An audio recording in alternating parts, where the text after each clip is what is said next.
This is ALBrooks, and this is my price action trading course. The module has to do with final flags. Again, I'm going through the list of common reversal patterns, and this module has to do with final flags and other types of failed breakouts and climaxes. Final flag. After a trend reverses, you can look back and find the last flag in the trend, the final flag. For example, the last bull flag in a bull trend before the market reverses into a bear trend is the final flag. Even small trends, even a small leg in a trading range, can end with a final flag reversal. There can be a small final flag, a breakout, and then a failed breakout and a reversal. So what are the characteristics that a flag has that makes traders wonder if it's the last flag in the trend? If you are aware of those features, then you'll look for the breakout of the flag to fail and for the market to reverse. The final flag in a trend has characteristics like these. The flag is often sideways, like a trading range, often a triangle. Because it's sideways, it has two-sided trading and it has magnetic pull, and that means that the risk of a failed breakout is greater. Remember, most trading range breakouts fail and get pulled back into the range. Final flags are easiest to spot when they come in the form of a trading range late in a trend. So if a trend goes on for 30, 40, 50 bars and then it develops a trading range, that trading range might be the final flag in the trend, and the breakout of that range might fail and lead to a reversal and then a substantial pullback or a substantial correction. A common situation, for example, a final flag in a bull trend. You have a bull trend that's going on for a long time, and then it forms a high 2 buy setup or a triangle just below some resistance level, and that flag often becomes the last flag in the bull trend. So when you see that, when you see a horizontal flag occurring just below resistance late in a trend, you have to be ready for the breakout to fail and for the market to create a reversal down, and it's often a very good short. Final flag in the bear. You have a protracted bear trend that goes on for 30 or more bars, and then it forms a horizontal correction like a low 2 short or a triangle just above a support level, and you have to suspect that the market may plunge down to the support level and then reverse up and start a correction, a large two-legged 10 bar or more correction, enough of a correction for a swing trade on the long side. Again, you're looking for a flag that forms close to support in a bear. So you have a bear trend, a flag right above support. The market breaks to the downside, look for the reversal up. And in a bull trend, a flag that forms right below resistance, the market will often break out of the flag, hit the resistance level, and then reverse down. The breakout from the flag might get vacuumed up to the target, the support or the resistance. The breakout then fails and the market then reverses. Final flag can be small or it can be very large. It can be a one bar pullback. You can have a 1 bar final flag. You can have a very big final flag. It can be 50 sideways bars in an extremely tight trading range. It can be a triangle or any other kind of a pullback or trading range. And the reversal itself can be a major trend reversal. So sometimes final flags break the trend line, test the moving average, and then the breakout and reversal create a major trend reversal. You need both context and a signal bar. Context indicates that a reversal is reasonable, and a signal bar has to be strong enough to fit the context, and you manage it like any other trade. The initial stop is beyond the signal bar, and the minimum reward is twice the risk. Here we have two types of support at the same price level. We have a leg 1 equals leg 2 measured move down. We have a sell-off, a trading range, and then a resumption, and the leg down fell exactly the same number of ticks as did the first leg. So it's a perfect measured move, leg 1 equals leg 2, and it's also at the bottom of a trend channel line. So we have two types of support here. So this horizontal trading range might end up being the final flag in the bear trend. And you could also argue that this bear inside bar might be a 1 bar final flag. Here we have a sell climax after an earlier sell climax, and we have a pretty good bull inside bar closing near its high tick. So and this is also an expanding triangle. We went down, up, and down. So we have several factors making traders believe that this could be the final flag of the bear trend. You know, final flag here, 1 bar final flag here. Expanding triangle, always treat it like a major trend reversal. There's a bear trend, a trend line break, and a lower low major trend reversal. And then here we have a higher low major trend reversal. So here's that same chart, horizontal trading range. There's a triangle within it and a potential 1 bar final flag as well. So this could be the final flag, and this as well could be the final flag. Markets often come back to test around the apex of a triangle after a breakout. So here we have a bear breakout, and the market came back to test around the apex of the triangle. There's enough room up there for a swing trade where the profit potential was at least twice as big as the risk. If you buy 1 tick above the signal bar, your stop is 1 tick below. The market went up more than twice that amount. Here's a potential final flag in a bull trend leading to a reversal. Now we have a bear trend, a gap down, and more bear trend, and now we have a horizontal trading range late in a bear trend. The bear trend's going on for about 40 bars or so, and did not quite get to the moving average, but it lasted about 15 bars, and that's enough buying pressure so that the next leg down might fail. And here we have a bull reversal bar. So this became the final flag. Here's a buy signal. Here's a pullback from this breakout. We have a small breakout here, a pullback, so a second entry, and now we have a higher low major trend reversal. So we have a bear trend, a trend line break, test near the moving average, lower low major trend reversal, a rally, and now a higher low major trend reversal. Each of these are reasonable buy setups for swing trades.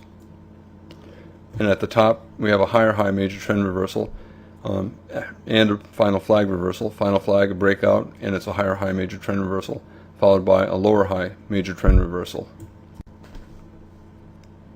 Final flags, when they break out, they do not have to go to a new high. So for example, we have a bull trend, a second leg up in the bull trend, and we have a lot of selling pressure in here sideways, and we broke out, and then we had a bear inside bar, and it led to a bear breakout. So this was the final flag in the bull trend. The breakout did not go to a new high, so we have a lower high reversal from the final flag. So final flag breakouts do not have to lead to a new high in a bull trend. Here we have a very strong bull trend channel, and then a very tight trading range occurring after the market had rallied 30-40 bars or so. So you have to suspect that it could be the final flag in the bull trend. Also, most trading range breakouts fail, and especially tight trading range breakouts. So chances are the bull breakout from this tight trading range will fail. So traders can short this as a final flag reversal. Here's a better setup because here we have a bear bar and then a second bear bar. So shorting one of these is also a reasonable short for a final flag reversal. It's also a higher high major trend reversal. We have a bull trend. You can draw a trend line across like this. The market broke through the bull channel and below the bull trend line by going sideways, and it touched the moving average. And now we have a higher high, and now we have a lower high. So we have a higher high major trend reversal and a lower high major trend reversal. Final flags can also be very small. For example, we have a bull trend and a 2 or 3 bar pullback, and it would turn out to be the final flag of the bull trend. Here we have a gap down and a little bit of a bear trend, and this little sideways price action became the final flag of the bear trend. We have a rally up. This could be a final flag. Now we're up near resistance, yesterday's high. This 1 bar pullback might be the final bull flag of the bull trend, and it was. Here's a trading range now, and we're near the bottom, near this bottom of the channel up. And this little II pattern, inside bar, followed by an even smaller inside bar, it might be the final flag of this bear trend, and it was. And again, a bull flag near the top of the trading range, it was the final flag in the rally. Coming down, this little bull bar became the final flag in this sell-off, leading to a reversal up after a spike and then consecutive sell climaxes. Again, small final flags. Here's a 5-bar tight trading range, a bear breakout that immediately reversed up into a strong bull bar, and this was the final flag in this bear trend. We have a small bull leg in either a trend or a trading range. These 2 bars became the final flag that led to a reversal down to a lower low major trend reversal. Sometimes you can have a very big bear trend like this, and then a small final flag being the last flag in the bear trend. You can argue that this is the final flag, but when we have a new spike down like this, I would start the process over. And this is a very big sell climax occurring after a trend has gone on for a long time. So you have to suspect that it might be a climactic end of the trend, especially since it's down to a support level. Small trading ranges in trends often become the middle of the trend, leading to a measured move down, and that was the case here. So we have a bear leg starting here, and then a trading range, and then another leg. Here's the measured move down. So we're in a support area, and we have consecutive sell climaxes, and we have a 1-bar potential final flag. We have a small 5-bar lower low that occurred in 2 legs. A lot of times the lower low comes in the form of 2 or 3 legs. And then we have a bull signal bar, a bull inside bar. So that's a reasonable buy for, at a minimum, a test of the moving average. Usually, whenever you have consecutive sell climaxes, the market tries to test at least 1 tick above the top of the sell climax. It did not quite reach there today, but it might reach there tomorrow. An II final flag, if you have a bar that's inside the prior bar, and then the bar after it is inside the first inside bar, then you have 2 consecutive inside bars. That's an II pattern, and it's a breakout mode setup. The market can break out in either direction and run in either direction. When you have an II occurring late in a trend, it often becomes the final flag in the trend. So for example, here we have a very strong bull spike, and we have 3 consecutive inside bars. So this is a breakout mode pattern, and it might end up being the final flag in the bull. It broke to the upside and then tried to reverse down. The reversal led to a bull flag, but it was still the final flag in this bull leg. Here we have a bear trend, a pretty significant bear trend, and then we have 2 doji bars, the first one being inside this bar, and then the second one being inside the first. So it's an II pattern, potential final flag. The market broke to the downside and immediately reversed up, and it had a bull reversal bar. So it's a reasonable long 1 tick above the high of this bull bar. Consecutive buy climaxes. Remember, every trend bar is a buy climax. Every series of trend bars is a buy climax. So each of these green boxes is a buy climax, and now we've had a series of 4 consecutive buy climaxes, and the market is going sideways. So after an overextended bull, now we have a tight trading range, a relatively tight trading range.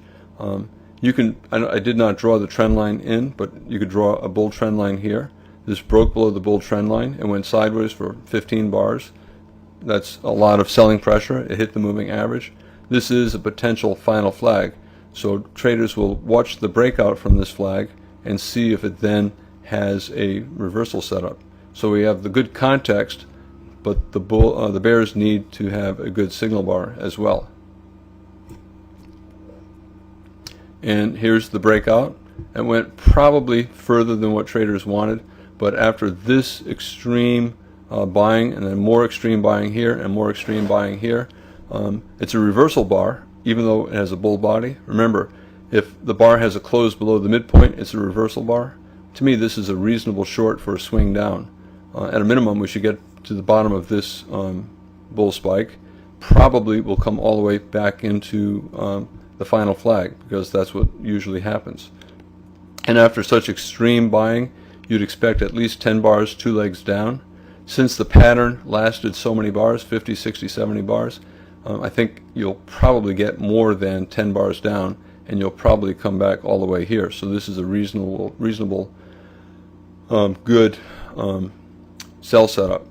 Again, this is a high 2 buy, 2 legs down, one leg here and a second leg here, and high 2 buys late in overdone bull trends, especially after a series of consecutive buy climaxes, very often become final flags, the last flag of the bull trend. You can also argue that this is the final flag as well. I did not draw it, but this is also a very tight wedge. If you take this push up, and this push up, you could draw a trend channel line above, and this tail broke above that trend channel line, and then the market reversed down. Here you can see the trend channel line, a slight poke above the top of the bull channel, and a reversal down. So you can either short below that bar, or if you want, you can short below a bear bar, especially one that closes on its low tick. At this point, after the market has had 5 or 6 consecutive bear bars, the market's probably always in short, and there should be sellers above. If you take that short below that bear bar, your stop is 1 tick above the high of the bar. You want a minimum target at 2 times the risk, and that's this red line here. So from the entry price to the stop, 1 tick above the bar, twice that distance is here, so you might take half off here, especially since it's at the moving average. And I said that there are probably sellers above after 5 or 6 consecutive bars down after a buy climax, and there were. The market traded down here, and again, the final flag here, maybe a smaller one here, and you should get at least 2 legs down and probably more than 10 bars. You'd expect 20, 30, 40 bars after such an overextended bull trend. So first leg down here, lower high, so a lower high major trend reversal. Second leg down, not a particularly good buy. You can argue it's a high 2 buy, 2 legs down, 1, 2, but I think the market's always in short, and we have a lot of selling going on here, so I would not be eager to buy. We're near the top of the channel, the developing channel. You can start drawing trend lines. You can draw a parallel, take this line and put a parallel up here at the high, or you can simply draw a line from this high across these high, and we're testing the top of it, so traders will look for shorts here for another leg down. Final profits on these shorts. This is late in the day, and we've had 3 pushes down, 1, 2, 3. It's reasonable to take final profits above this bull bar after the 3rd push down. You trail the stops. Every time the market makes a new low, you lower the stop to the most recent lower high. The market comes down here. If you're going to hold, you'd lower the stop from this high to just above that high. Again, I talk about this in the modules on protective stops and on trading in bear channels. That's the end of the module on final flags.